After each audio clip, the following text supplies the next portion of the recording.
নমস্কাৰ সকলোকে science speaks লাইফলৈ আপোনালোকক স্বাগতম। আপোনালোকলৈ মই যি এটা টপিক লৈ আহিছোঁ সেইটো হৈছে একচেপ্টেন্স। আপুনি জীৱনটো কিদৰে গ্ৰহণ কৰিছে। অবভিয়াছলি আমি যেনেকৈ বিচাৰোঁ জীৱনটো কেতিয়াও তেনেকুৱা নহয়। আমাৰ বহুত আপছ এণ্ড ডাউনছ থাকিব। বিকজ এনেকুৱা হয় আমি যিবোৰ বিচাৰোঁ আমি বহুত সময়ত নাপাওঁ, কিন্তু সেইবুলি আমি ভাগৰি যাম জানো। আমি জীৱনক ভাল পাব লাগিব, জীৱনৰ গ্ৰেটিটিউড শ্ব' কৰিব লাগিব। তাতছে ডাঙৰ কথা, আপুনি যেতিয়া জীৱনত আগবাঢ়ি যাব আপুনি দেখিব যে আপোনাক ভাল পোৱাতছে বেয়া পোৱা মানুহ বহুত ওলাব। আপুনি লাগিলে তেওঁলোকৰ কাৰণে যিমানে ভাল নকৰক কিয়, তেওঁলোকৰ যিমানে শুভাকাংক্ষী নহওক কিয়, আপোনাক বহুত কথাত বেয়া পাব তেওঁলোকে কেতিয়াবা, যদিহে কেতিয়াবা আপুনি তেওঁলোকক ন কয়। কাৰণ যেতিয়ালৈকে আপুনি কাৰোবাক য়েছ কৈ থাকে ন, চবেই আপোনাক ভালে পাব, ইমান ভাল ছোৱালীজনী, ল'ৰাজন ইমান ভাল। কিন্তু যদি আপুনি কিবা কাৰণত ন কৈ দিয়ে, মানুহবোৰে আপোনাক খুব বেয়া পোৱা হ'ব। তো সেইটো বস্তু লৈ কেতিয়াও আপুনি মন বেয়া নকৰিব। কাৰণ আপোনাৰ মনটো কিমান শুদ্ধ, আপুনি যে মানুহক সঁচাকৈ ভাল পায় সেইটো একমাত্ৰ ভগৱানে জানে। তেখেতে গম পায় আপোনাৰ মনটো কিমান পবিত্ৰ। গতিকে আপোনাক কোনোবাই বেয়া পালেও আপুনি কেতিয়াও নিৰাশ নহ'ব। আপুনি সদায় একচেপ্ট কৰিব, অ'কে বেয়া পাইছে আৰু। তো লাইফটোক একদম ইজিলি ল'ব।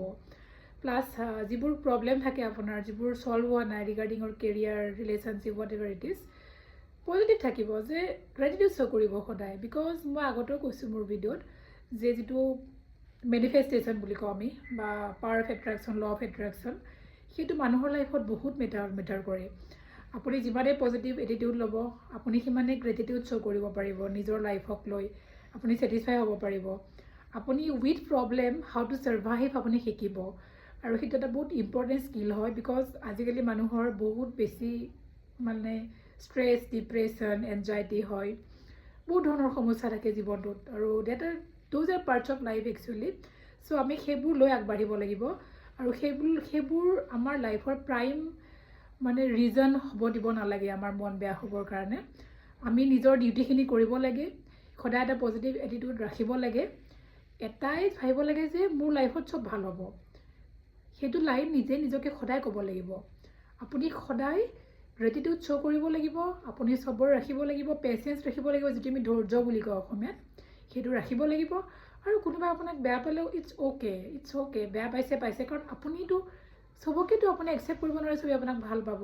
কাৰণ মানুহৰ জীৱনত আপোনাক বেয়া পোৱা মানুহ ওলাবই, চবৰে জীৱনত ওলায় বেয়া পোৱা মানুহ। আপুনি, মই পাৰফেক্ট বুলি নকওঁ, আপুনি পাৰফেক্টৰ ওচৰত হ'লেও আপোনাক বেয়া পোৱা মানুহ ওলাব। আপুনি বেয়া হ'লেতো বেয়া পোৱা মানুহ ওলাবই। কিন্তু আপুনি যেনেকুৱাই নহওক কিয়, আপুনি এটা শুদ্ধ মন লৈ আগবাঢ়ক। মানুহে বেয়া পোৱা ভাল পোৱাক সহজভাৱে লওক। কোনোবা আপোনাৰ বহুত বেছি প্ৰশংসা কৰিলেও আপুনি উঠি ভাঙি নাযাব, নৰ্মেল থাকিব, একচেপ্ট কৰিব। কোনোবা আপোনাক বেয়া পালেও একচেপ্ট কৰিব। লাইফটো একদম নৰ্মেলি ল'ব। দেখিব যে আপোনাৰ জীৱনৰ প্ৰতিযোগিতা কিমান সুন্দৰ হৈ উঠিছে। ধন্যবাদ। আকৌ আহিম নেক্সট ভিডিঅ'লৈ।